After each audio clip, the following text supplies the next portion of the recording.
Good morning from Washington, D.C. Good afternoon to all our viewers in Europe, and hello to viewers all over the world. I'm Fred Kemp, President and CEO of the Atlantic Council. I'm pleased to welcome you to today's edition of Atlantic Council Front Page, our premier platform for global leaders tackling the challenges of our times. Today's Atlantic Council Front Page is a particularly timely and significant one. We are joined by NATO Secretary General Jens Stoltenberg from the Alliance's headquarters in Brussels. This is the Secretary General's first live interview since NATO and the United States delivered their written responses to Moscow's security demands of December, as he leads the Alliance through one of the most perilous moments in recent history. Secretary General Stoltenberg, we are honored, as always, to welcome you back to the Atlantic Council, NATO's home in Washington, D.C.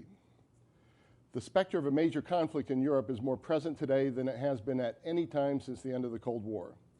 The Russian buildup of forces on Ukraine's borders is a threat not only to the territorial integrity of that country, it is a direct assault on international norms of national sovereignty and self-determination.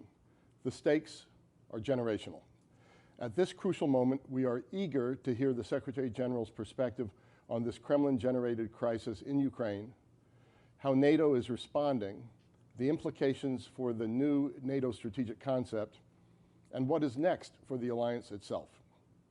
To moderate today's discussion, we are delighted to welcome Margaret Brennan, CBS News' exceptional chief foreign affairs correspondent and the moderator of Face the Nation.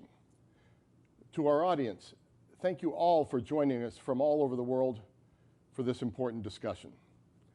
Today's event is a continuation of the robust and multifaceted Atlantic Council coverage of the crisis. Please visit our website, atlanticcouncil.org, for expert analysis and breaking commentary. We are broadcasting live on Zoom, as well as the Council's website, YouTube, Twitter, and Facebook accounts.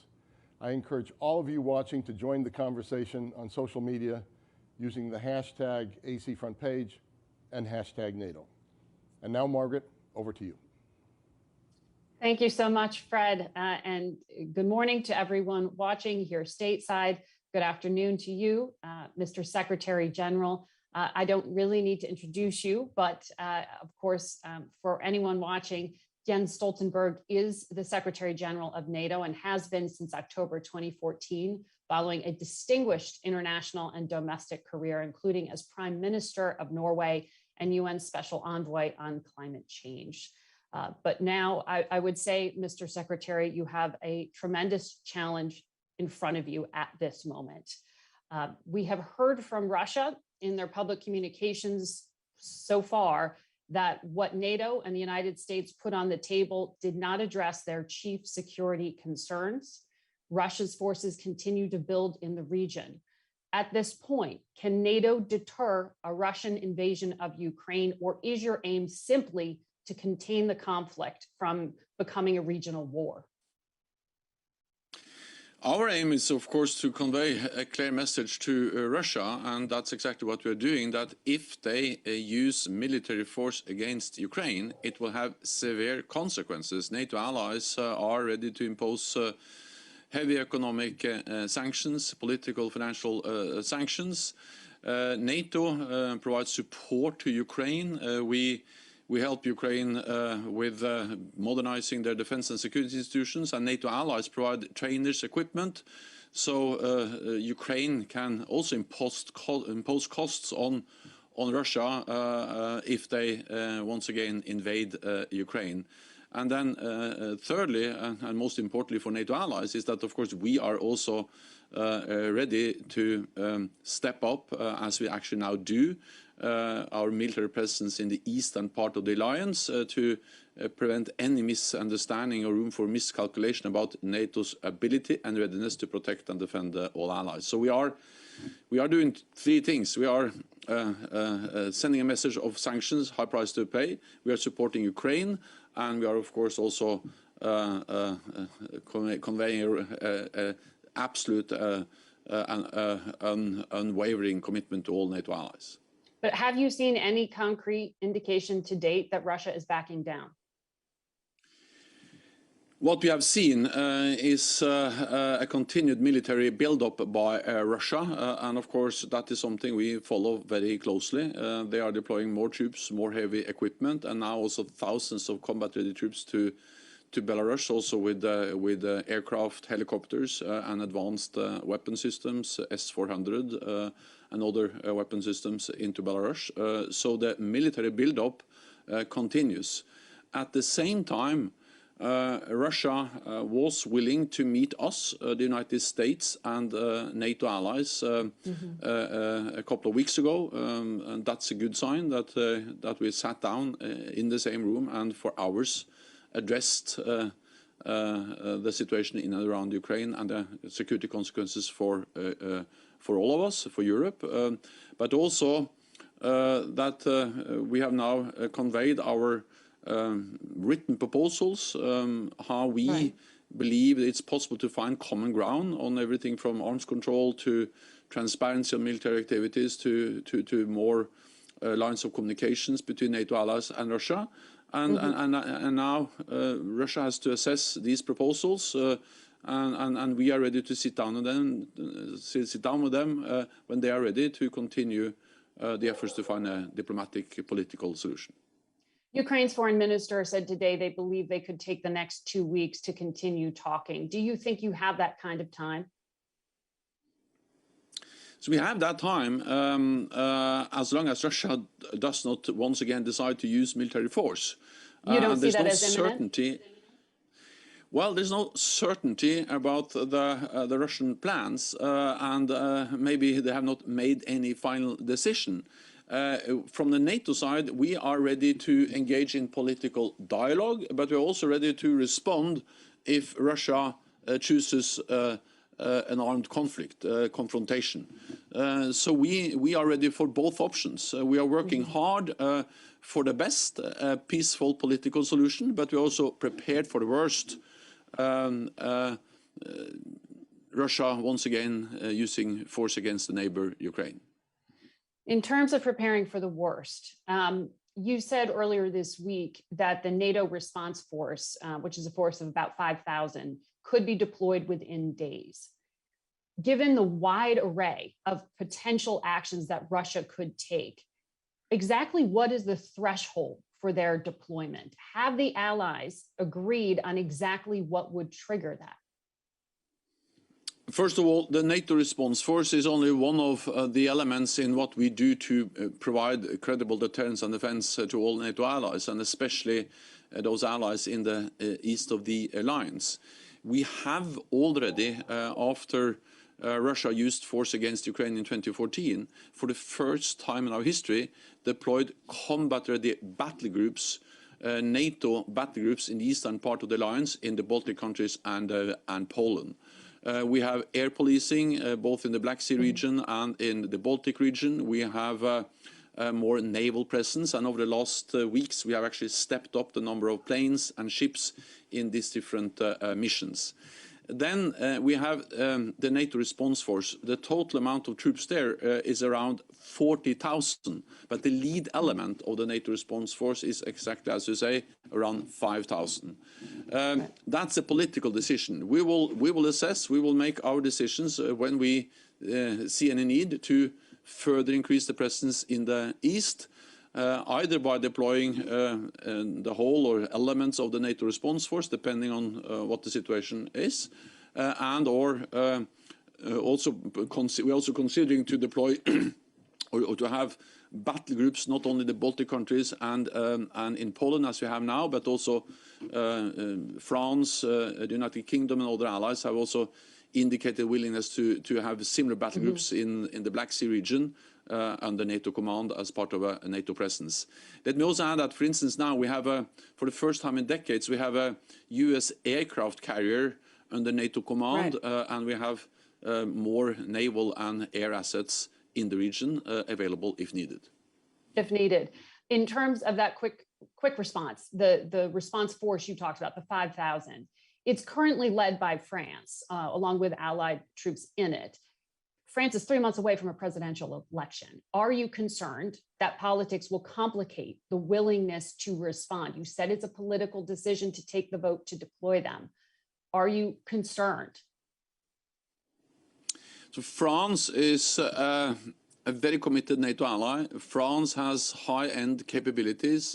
France has also demonstrated over many years the ability to also deploy forces if needed and to engage in difficult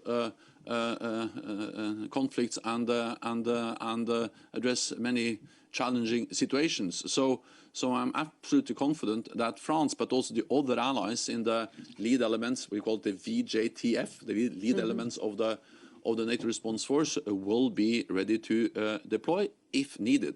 But we are at the same time pursuing the diplomatic track, because the best solution will be to prevent any intervention into Ukraine, and therefore we are sending the strong messages of also severe consequences of high price to pay for Russia, but also the fact that we have now seen an increased support to Ukraine. Canada just announced, for example, more trainers to Ukraine. So the Ukrainian troops, the Ukrainian army, is much better trained, much better equipped, and much more ready now than they were in 2014. And of course, that will really impose costs on Russia if they decide to move into Ukraine once again. Right, for Ukraine to defend itself. But as you know, I mean, diplomacy is most powerful when there's a credible use of force behind it. So that's why I'm asking you about that decision. I mean, if it has to be put to a vote among allies, are you confident? Do you know what that threshold is that would get all allies to agree to use that response force? But we will never give any potential adversary the kind of the privilege of defining exactly the threshold. What we will do is that we will always be sure that we have the necessary forces in the right place at the right time to defend and protect all allies. And we have done that for more than 70 years. And the success of NATO, the strongest alliance in history, is that by standing together, based on the principle an attack on one ally will trigger the response from the whole alliance, one for all for one, we have been able to preserve peace, to prevent any attack. And I'm absolutely certain that we will be able to do that also in the future with the NATO response force, but also with the forces we already have in the eastern part of the alliance, the increased naval and air presence, and of course also the fact that the United States has over the last months and years increased its military presence in Europe, which is adding up to the total strength of NATO in Europe. Well, President Biden also, as you know, put on notice that those 8,500 U.S. troops.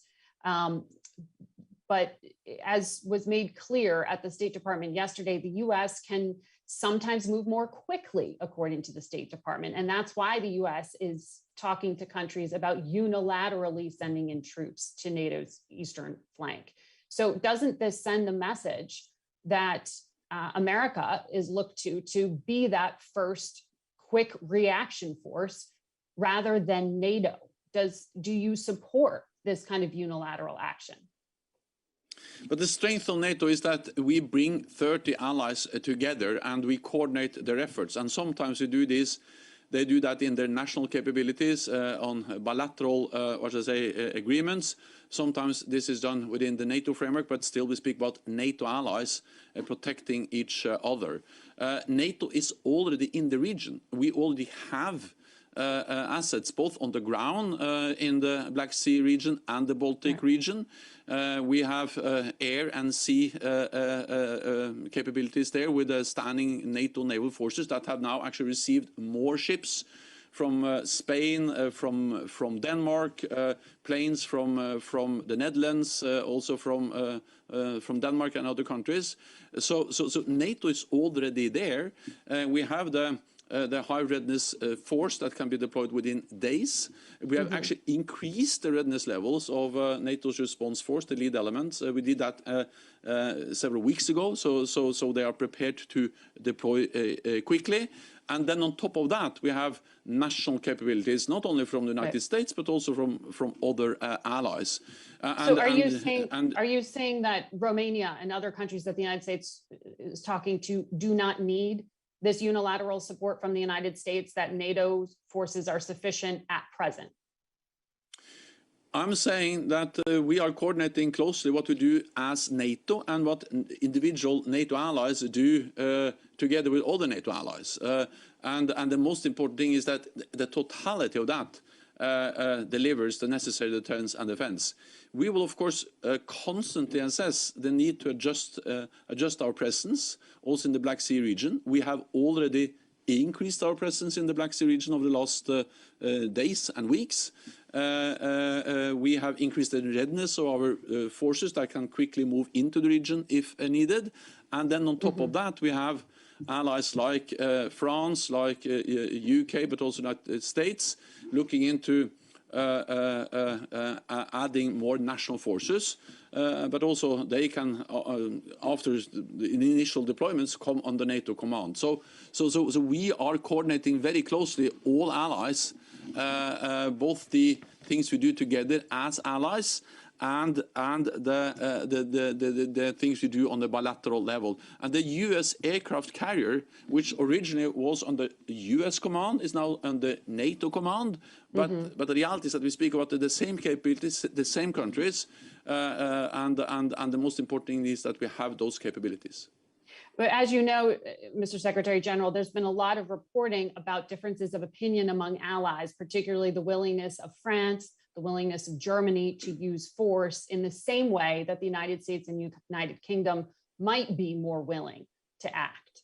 So do you believe that you can deal with those kind of divisions and that you have agreements, even if you don't want to spell them out to us today, but agreements on what the threshold for action would be?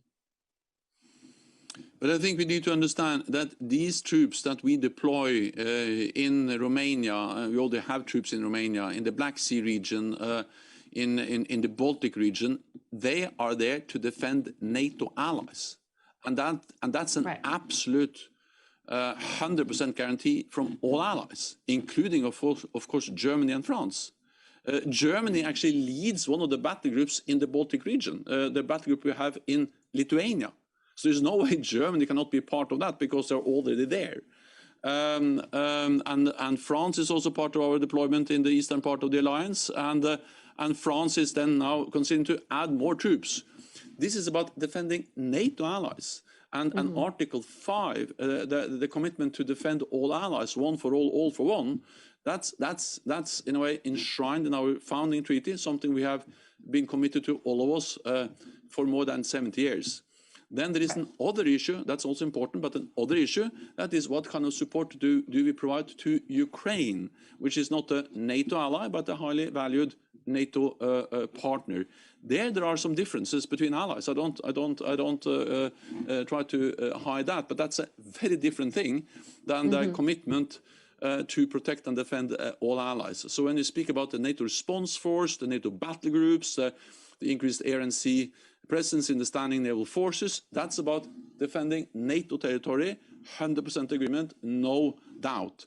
When it comes to what kind of support we should provide to a partner, Ukraine, yes, there are some differences. Some allies are not ready to provide, for instance, lethal aid or military equipment. So NATO provides something as an alliance, capacity building, cyber, helping them to modernize their security institutions, share information, and so on. And then some other allies, especially the United States, Canada, the United Kingdom, are also providing trainers, defensive weapon systems, and so on to Ukraine. But I think it's important to distinguish those two tasks. Right. Support to Ukraine, yes, important. The commitment to protect and defend allies, that's our core task, and it's absolute commitment from all allies, and Germany and France is part of that. But what I hear you saying there is that the intention of a deployment would be to contain the possibility of a regional conflict that would affect your members, not to deter Russia from attacking a country that is not a member, although a valued partner. Is that correct? It's correct that we are not planning to deploy NATO combat troops to Ukraine. And neither is the United States. But don't you think, and neither is the United States, President Biden has made that clear. And that has been one of the criticisms of NATO to date, that because going back to 2014, the United States and NATO were not willing to use force to deter aggression and annexation of territory from a NATO partner. I know, not a member, but that Vladimir Putin saw that, and that he knows now there was not a willingness to use force to stop him. Why should he take NATO seriously now? So first of all, because our main task is to protect 30 allies, 1 billion people, territory in North America and Europe. That's our core task, and we demonstrate once again our commitment and our readiness and the capabilities to defend and deter any attack against NATO allies. So I am absolutely certain that President Putin and Russia takes NATO very serious when it comes to our ability to protect and defend all allies, and we demonstrate that every day. When it comes to Ukraine, I'm absolutely certain that Russia understands that they will have to pay a high price, because they, after they used force against Ukraine in 2014, we have imposed severe sanctions on Ukraine. We have stepped up our support on sanctions on Russia after the use of force against Ukraine. We have provided support to Ukraine, stepped up that, and we have increased our presence in the eastern part of the alliance. So if with battle groups and more military presence in the eastern part of the alliance for the first time in our history. So if Russia wants less NATO at its borders, they have actually achieved exactly the opposite. And if they use force again against Ukraine, they will achieve even more NATO at their borders. So that's, of course, a price for Russia, meaning that they have consequences if they violate international law, if they invade another country. But the consequences are different if they invade a partner, Ukraine, than if they invade a NATO ally. And I think it's important to understand those differences. And what is NATO's core responsibilities. As you know, French President Macron famously said about 2 years ago that he thought NATO was brain dead. Given what you were sketching out right now, do you think Vladimir Putin has unintentionally succeeded at giving you sort of new purpose and revitalizing the alliance? Well, I think the purpose of NATO has been there the whole time, because in an unpredictable, unstable, more dangerous world, it's even more important that we stand together, that we protect each other. We need strong international institutions as NATO in a time of uncertainty. I think we have demonstrated that also during the Cold War, of course. We demonstrated that when NATO helped to end the brutal wars in the Balkans in the 1990s. I think we demonstrated that when NATO allies went into and helped the United States in Afghanistan after 9/11. And I think we demonstrate that now as we speak with the aggressive actions of Russia against Ukraine and the need to provide 100% security guarantees for all NATO allies. So NATO is the most successful alliance in history, because we have been able to be united and we have been able to change when the world is changing. And that's exactly what we are doing now. Well, speaking of a changing world, you mentioned cyber. The Ukrainian government has been clear that they expect a cyber attack to precede any kind of kinetic attack. You said a few years ago, a cyber attack on a member state would trigger the collective defense clause, Article 5. How do you plan to handle a Russian cyber attack on a non-member state now? And Ukraine said Russia already carried out an attack just within the past few weeks. Is that kind of thing just below NATO's threshold to do more to respond? We don't trigger Article 5 in response to an attack on a non-NATO country. That's why I just asked the question. Yes, that's why I'm asking. Yeah, but what we do is that we help them also with their cyber defenses, and NATO and NATO allies provide significant support to Ukraine, both to bolster their cyber defenses, to share information, and to share best practices. And we have just signed an agreement where we actually step up and create a framework for more support, helping them with their cyber defenses.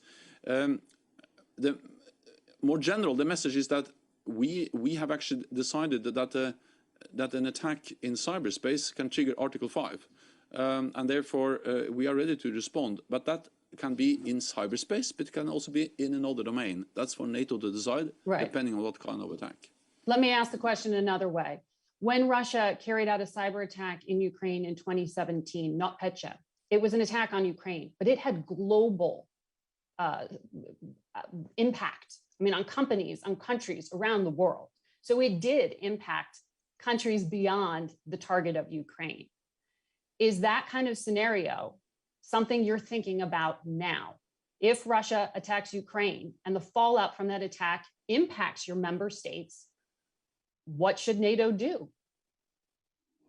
So first of all, it is extremely important that we are prepared for also cyber attacks and the consequences, as we saw some years ago when Ukraine was attacked, but it had consequences for many other countries, as you said, all around the world.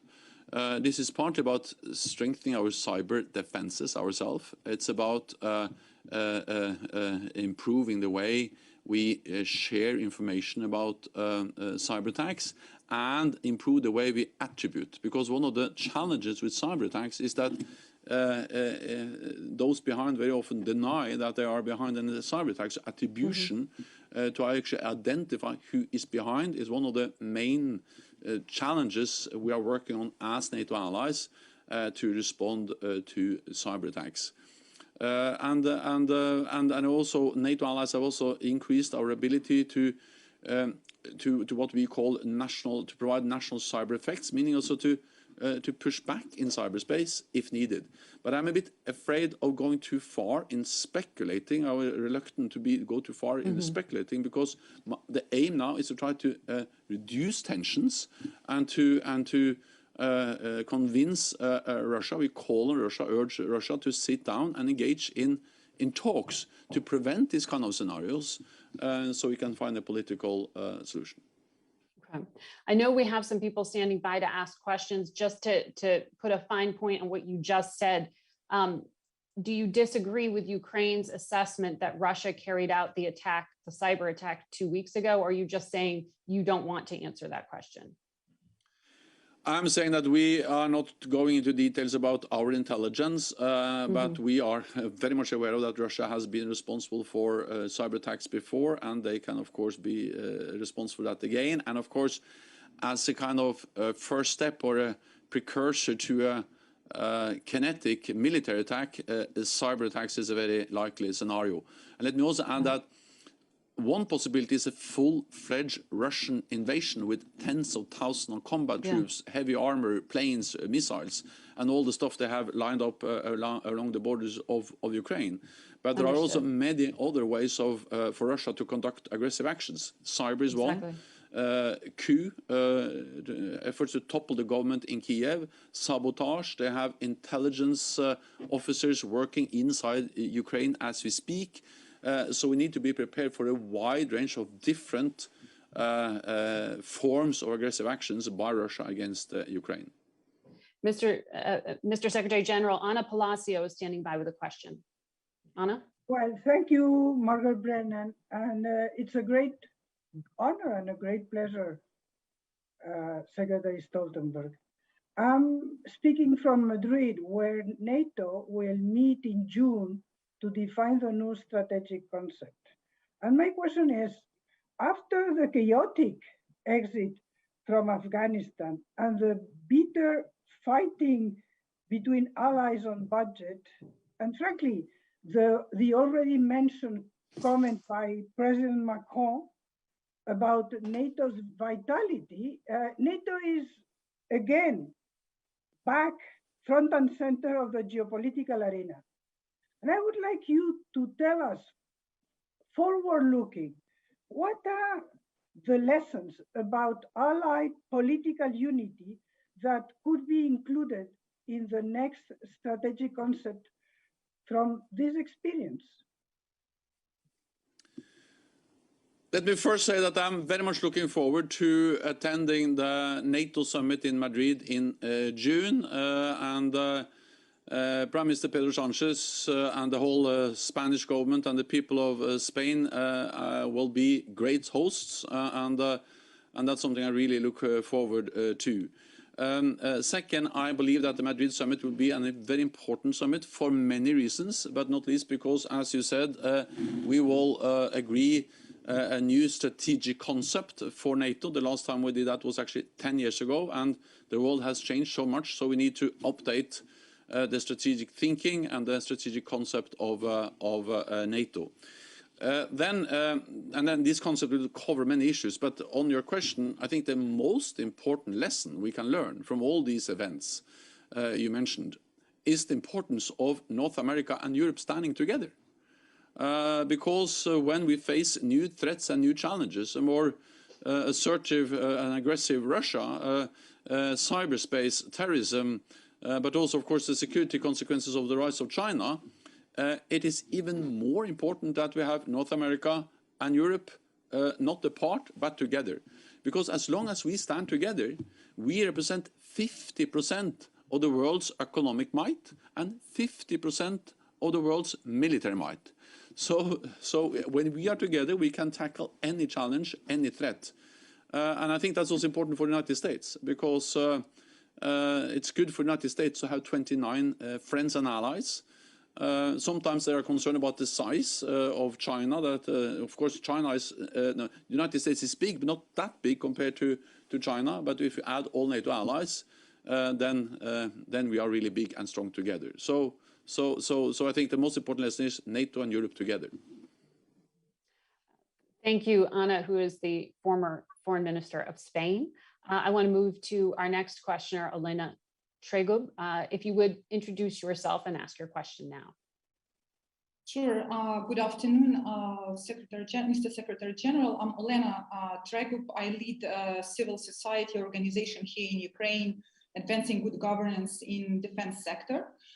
Thank you for this opportunity to ask you a question. I was wondering, in your opinion, do you think it is possible to change the narrative about NATO and Ukraine to reflect their reality here on the ground? And the reality is that Ukrainian people want to move into NATO, and Ukrainian people put pressure on our politicians, no matter who's in power, to get us closer to NATO. While Russia sees the situation differently, that NATO is advancing towards Ukraine. Do you think if Putin believed that the desire to enter NATO comes from Ukrainian people, not the elites, he would act any differently right now?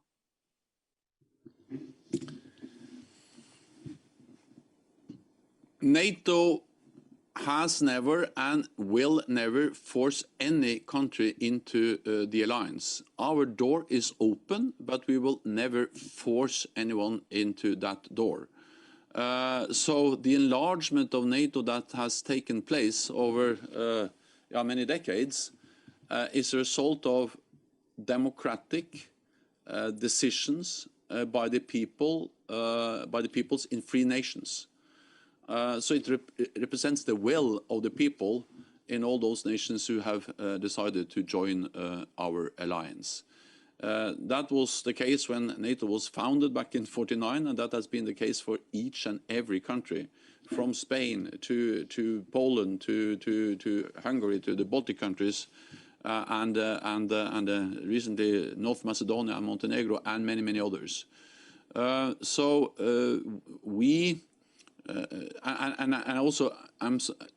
it's so obvious that those who try in a way to tell another story, they know that they're not telling the truth, because it is. The fact is that countries have become members of NATO through their free, independent decisions. Thank you. And next question comes from Gabriella Doyle. If you would introduce yourself and ask your question. Thank you, Margaret, Mr. Secretary General. It's an honor. My name is Gabriella Doyle, and I'm an Assistant Director with the Atlantic Council's Transatlantic Security Initiative. To some viewers, the crisis in Ukraine may seem like a far-off possibility, yet its implications may affect all of us. What would you say to Americans in all 50 states and Commonwealths about NATO's value and role in the world, not only in managing the current conflict with Russia, but also in terms of what NATO can offer American communities? I think that 2 world wars and the Cold War taught us that peace and stability in Europe is not only good for Europe, it's also good for the United States. So, of course, NATO and the American security guarantees to Europe, they have been important for European allies. But that is also extremely important for the United States. Peace, security, is the basis for prosperity. So for ordinary Americans, it is extremely important that NATO is the foundation for peace and stability in our part of the world. And this has been demonstrated over decades, and especially for the United States after 9/11, we invoked our collective defense clause, and tens of thousands of European, Canadian, non-US NATO soldiers, personnel have served shoulder to shoulder with American soldiers in Afghanistan in a response to an attack on the United States. And then also, as I mentioned, when it comes to China, of course, China will soon have a bigger economy than the United States. China will have the biggest economy in the world. They already have the largest defense budget. They are leading within many technologies, like parts of artificial intelligence, parts of quantum computing, and they already have the biggest navy in the world. Compared to China, it is a great advantage for the United States to have something that China and no other major power has, and that is many friends and allies. It's good to have friends. It's good to have allies. And that's exactly what the United States has in NATO, and that's also why NATO is important for people in the United States. Mr. Secretary General, there's a question coming in from someone watching at home. In a worst case situation, should Russia attack Ukraine, could there be, in theory, a speedy accession for fully fit countries like Sweden and Finland, should they wish to join NATO? So NATO respects decisions by sovereign independent nations. So we respect them if they apply for membership, but we also respect if they decide not to apply. And therefore we respect the decision that Finland and Sweden has taken so far not to apply for membership. And then we work closely with them. Finland and Sweden are our closest partners. We train together, we operate together. We have improved what we call the interoperability of our forces, so we can operate together, even though Finland and Sweden are not NATO members. And I spoke recently with the Finnish president. I spoke with the Swedish prime minister, and they conveyed very clearly this message that they're not applying for membership, but for them it's absolutely unacceptable what Russia now demands, that NATO should close the door forever for every potential member. Because then Finland and Sweden will lose the freedom to, at a later stage, choose NATO membership if they so want.